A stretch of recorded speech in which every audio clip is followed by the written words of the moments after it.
barbecue ay makadaan nga dyan mamaya. Manginain tayo anak ng barbecue.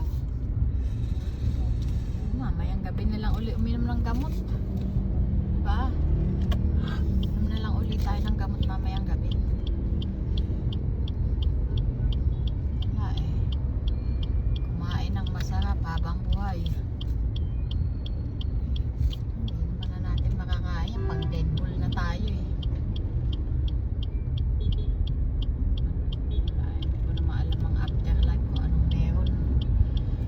Napupunta dun eh. Huwag muna Lord, parang awa.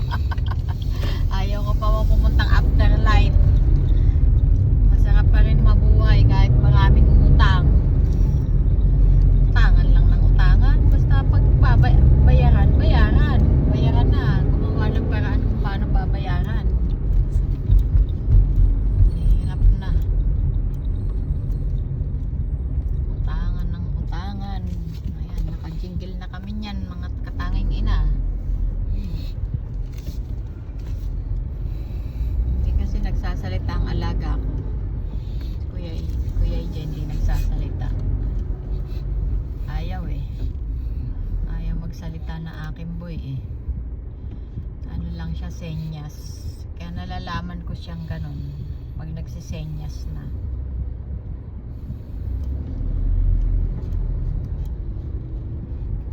Wag na hindi siya ihinto pag nagsisenyas na at mag-ano na yan,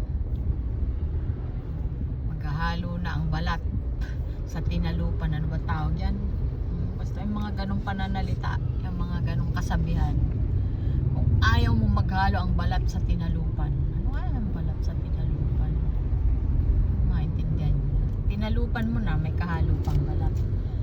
Inalisan mo na ng balat, hinalo pa yung laman. Ay ano, yung tinalupan. Ay ano ba? Nakalimutan ko mag-wing ka, sorry.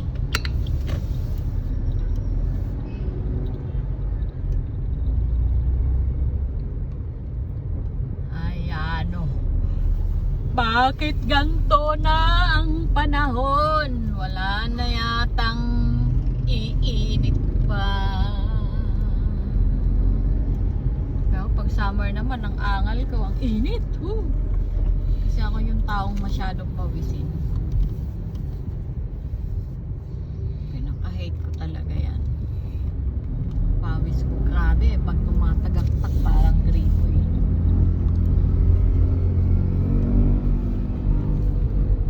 Sana all marunong mag-single. Ako din, single pa. Pa ako.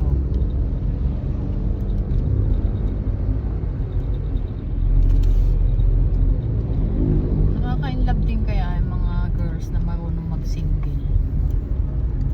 No? Parang gwapong-gwapo ako sa mga ganyan. Ay, gwapo pag naka-single, lalo na pag ang motor nilang ginagamit ay yung mga big bike, yung malalaking bike, ay kagwapo talaga. Grabe. I like it. Ayan, dito na tayo kay Lilac. Lilac bang tawag dito? Basta, gano'n na yun. Lilac. Lilac. Pareho lang yun. Pag social ka, Lilac. Wala naman tayong sososyalan, anak. Waiting tayo sa ano.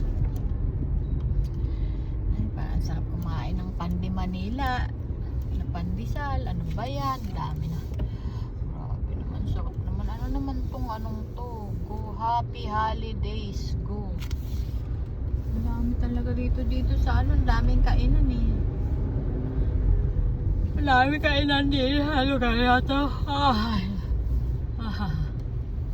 Antok na. Tulog naman ako. Panahon kasi nakakaantok, grabe. Grabing nakakaantok ang panahon. Ay, ayan, anong nangyari sa'yo? Nahuli ka. Ay, bayag mo. Ay, bayag. Ay, talaga naman. Ba naman yun? Malalim pala yan.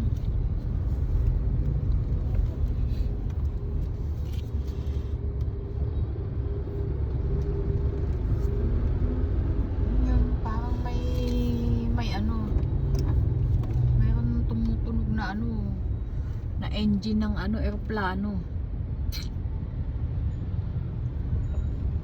Sana dito tayo nakakuha ng lupa nun, anak, ano, sana di nung nagpupunta pa si mama, nagpupunta pa si mama sa Japan bilang talento eh. Sana dito na tayo nagkuha ng ano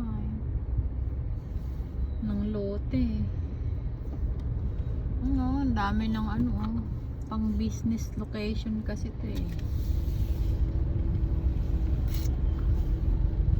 Naman sabihin nyo talaga nagpupunta kami sa Japan, uy, depende na yan sa babae, talagang puta siya, di puta puta puta puta, di ba anak? Di ba anak?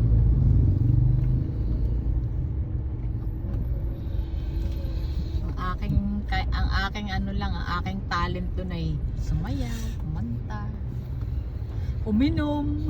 Talent ko din yung kabataan ako, uminom eh. Galing kaya ako uminom nun. Basta isang case na ano, yung beer, mga 5% lang, pwede na sa akin nung kabataan ko. Pero ngayon, hala, dalawang ano, bote pwede, basta yung tigpa 5% lang, hanggang 4 pwede na yan. Kasi pag hindi ko pa tinigilan, nako, puputok na ugat ko sa ulo, sasakit na anak. Lambes ng tinry ko yan eh, wala eh, talagang ano na, pa-sign off na. Ay, kailangan na lang yung pakampay-kampay ng konting wine, pa-social konti, ayan, konting red wine. Pag inubos, minsan naman may masarap talagang red wine, hindi ko mapigilan. Ay, kakanain ko talaga isang bote. Ayun. Pagkatapos na naman nun, yung utak ko, parang ay, nakasakit ng ulo. Parang sumasabog ang utak ko. Kaya ngayon talaga kailangan ng magpigil. Kahit gaano ka kasarap, kailangan mong pigilan ang pag-inom. Kahit na gaano kasarap ng alak. Hirap eh. Tapos may alaga pa tayo. Ayan. Pag hindi ko kaagad yan maasikaso at praning ako sa alak, ay nako, hindi po pwede. Magwawala yan. Ano ba naman? Ay,